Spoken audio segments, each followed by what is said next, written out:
E aí pessoal, eu sou o Jorge Souza e hoje eu vou compartilhar com vocês um relato que me enviaram. Mas antes disso, queria pedir para todos que gostam desses conteúdos, relatos, histórias e vídeos de aparições reais, se inscrevam no canal e clica no sininho para não perder nenhum conteúdo e ficar por dentro de tudo que for lançado. Então, tudo pronto? Vamos ao relato.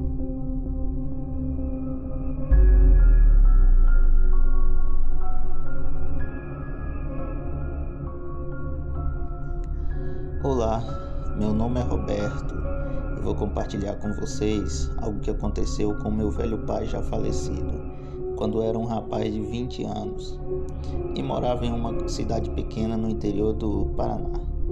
Na época moravam meu avô, minha avó e 8 tios. Meu pai, sim, pois é, nossa família é bem grande, mas para a época era normal o casal ter mais de 7 filhos. Dentre meus tios haviam 5 tias e mais 3 tios. E meu pai, que era o mais velho, e por essa razão com 16 anos na época, trabalhava para ajudar a família. Na verdade, ele ajudava meu avô a tirar leite das vacas para vender no centro da cidade. Eles moravam na área rural, na propriedade de um velho fazendeiro viúvo que mal aparecia por lá. Então deixou a propriedade aos cuidados de meu avô, que sempre foi um funcionário muito correto. Certa vez apareceu por lá um homem de estatura mediana, pele pálida e olheiras profundas, e esse homem estava vestido muito maltrapilho. E chegou pedindo um prato de comida para minha avó, que sempre foi muito caridosa, e atendeu seu pedido e ofereceu uma refeição e um copo de suco. O tal homem então se sentou debaixo de uma árvore para se alimentar. Quando ele terminou, ele agradeceu e perguntou ao meu avô se ele não sabia de algum trabalho por ali, mesmo que fosse só em troca de um lugar para dormir e alimentos. Meu avô sentiu pena daquele pobre homem e acabou dando emprego a ele. Não pagaria muito, mas pelo menos ele teria uma vida melhor. Então meu avô ofereceu a ele um quarto simples com banheiro que ficava próximo ao curral. Por não saber quase nada sobre o homem, o meu avô preferiu assim. A minha avó deu a ele algumas roupas para que ele pudesse tomar um banho e se trocar. No dia seguinte, antes das 5 da manhã, o tal homem de nome Mauro já estava de pé, fazendo a limpeza do galinheiro e retirando os ovos. O meu avô ficou impressionado pela força de vontade de Mauro e o convidou para tomar café, e prontamente ele aceitou. Enquanto eles comiam, o tal homem sempre se mantinha em silêncio e cabisbaixo, fazendo a sua refeição. Nisso meu avô decidiu então perguntar mais sobre a vida dele, mas a única coisa que Mauro respondeu foi que anos atrás, um trágico acidente onde uma onça parda entrou em sua casa e devorou a sua esposa e filho que tinha poucos meses de vida, pois desde então ele não teve mais paradeiro. Ele falou também que umas pessoas tentaram ajudar, mas ele não consegue ficar muito tempo no mesmo lugar, porque sempre dá errado e ele tem que se mudar. O meu avô ouviu ele falando assim, ficou meio cabreiro, mas não tinha motivos para não querer mais a presença dele ali. Até que uma certa noite, meu pai estava chegando da cidade por volta das 8 da noite, depois de um longo dia de entregar leite aos fregueses. Ao se aproximar do curral, meu pai começou a ouvir barulhos, como se os porcos estivessem agitados, mas como havia vários, meu pai deu de ombros e entrou em casa.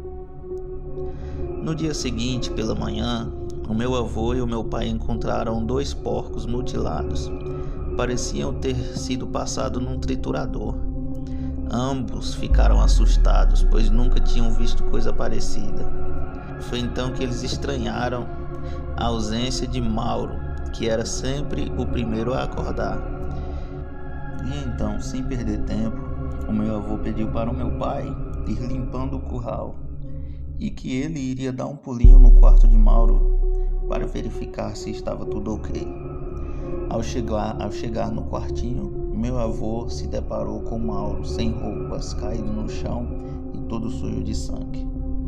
O meu avô começou a chamar por ele, que acordou meio assustado e contou ao meu avô que na noite anterior ele já estava deitado, quando ouviu um barulho no curral e foi até lá verificar. E então se deparou com um lobo do mato atacando os porcos, e ele esfaqueou o lobo, e que mesmo ferido começou a avançar sobre ele e depois sumiu pelo mato. O meu avô ficou meio totalmente desconfiado, mas qual seria outra explicação para os porcos mutilados? Um ser humano não faria aquilo. Então dias se passaram e tudo continuou como de costume, até que certa noite meu pai perdeu a carona com o seu José, que morava na fazenda ao lado, que ia e voltava da cidade de trator, e ele acabou ficando para trás.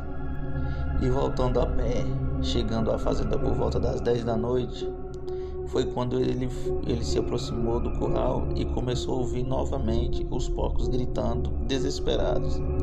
E um forte cheiro de carniça tomou conta do local. Meu pai, curioso que só, resolveu pegar uma lanterna e ir ver o que estava acontecendo.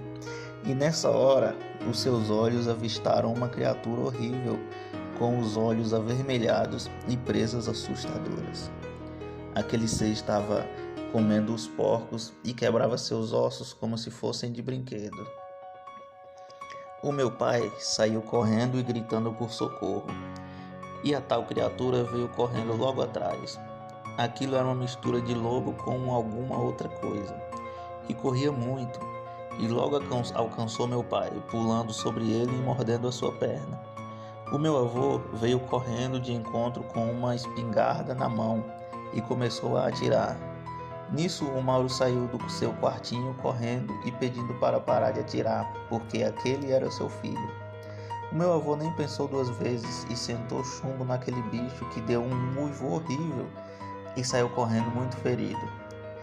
O meu avô, ao ver meu pai com a perna toda ferida, pegou Mauro pelo braço e começou a questionar sobre a tal criatura que havia chamado de filho.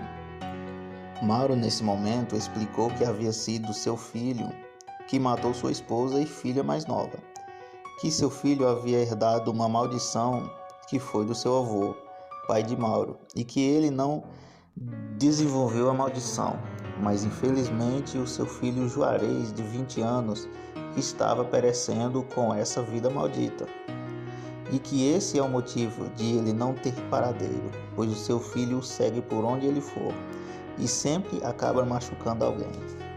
Disse também que na manhã que meu avô o encontrou caído, sem roupas, ele havia tentado impedir que seu filho comesse os porcos, mas não conseguiu. E no dia seguinte o garoto veio ver como ele estava, e por não ter roupas, Mauro deu a ele a que estava usando, pois das 3 peças que ele tem, só aquela estava seca para uso. Então nisso tudo eles acabaram discutindo e Juarez deu um soco em seu pai, que caiu desmaiado. Mas Mauro, por amar o seu filho, mesmo depois de tudo, não desiste de buscar uma ajuda para seu filho. Ele tinha esperança de tirar dessa vida de maldição. Então meu avô, mesmo com muita pena do sofrimento daquele pobre homem, o mandou seguir viagem e pediu para que ele não voltasse nunca mais, e assim Mauro fez. Mas esse não foi o fim, pois Juarez, ao saber do ocorrido, voltou em busca de vingança, e em uma noite fria, por volta das 11 da noite, a criatura voltou e começou a rondar a casa, bufando como um touro bravo. Meu avô e meu pai pegaram as armas e começaram a atirar naquele monstro que avançou para cima do meu avô, o fazendo cair no chão. Nessa hora meu pai não pensou 2 vezes e acertou um tiro a queima-roupa na cabeça do bicho, que caiu estribuchando no chão e morreu. Meu avô, mesmo com susto, nada sofreu. No dia seguinte, eles enterraram o corpo daquela criatura em um valão e Mauro nunca mais foi visto. Depois desse ocorrido, nem meu avô e nem meu pai nunca mais confiaram em nenhum desconhecido. Meu pai me contou essa história e me disse que aquele ser que Juarez se transformava era um lobisomem. Bom, pessoal, esse foi o relato de hoje. Espero que tenham gostado. E desde já agradeço a todos que escutou até aqui. Tenham todos uma boa noite.